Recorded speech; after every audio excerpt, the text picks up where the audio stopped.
এশিয়ার ফুটবলে অন্যতম শক্তিশালী দল ইরান।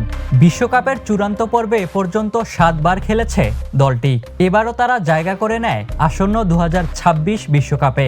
তবে চলমান ইরান ইসরায়েল আমেরিকা যুদ্ধ এবং ইরানের সর্বোচ্চ নেতা আয়াতুল্লাহ খামেনির মৃত্যুকে ঘিরে প্রশ্ন উঠেছে, এবারের বিশ্বকাপে কি ইরানকে মাঠে দেখা যাবে? বিশ্বকাপে গ্রুপ জিতে ইরানের প্রতিপক্ষ বেলজিয়াম, মিশর এবং নিউজিল্যান্ড। কিন্তু জটিলতার বিষয়, এই সবগুলো ম্যাচের ভেন্যু পড়েছে যুক্তরাষ্ট্রে। আর বর্তমান রাজনৈতিক উত্তেজনা, ভিসা নিষেধাজ্ঞা এবং সাম্প্রতিক সামরিক সংঘাত পরিস্থিতিকে আরও ঘোলাটে করেছে। এর প্রভাব পড়তে পারে বিশ্বকাপেও। বিশ্লেষকদের মতে সরাসরি সংঘাতে জড়িয়ে থাকা অবস্থায় যুক্তরাষ্ট্রে গিয়ে টুর্নামেন্ট খেলা ইরানের জন্য কঠিন হয়ে দাঁড়াবে।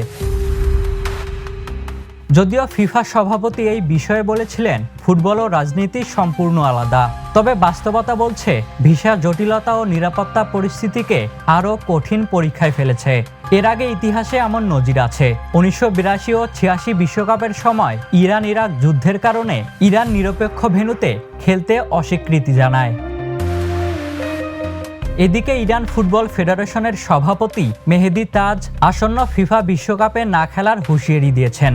এখন দেখার বিষয়, শেষ পর্যন্ত এবারের বিশ্বকাপে অংশগ্রহণ করে কিনা Iran. Ishtiaq Mahin, the news.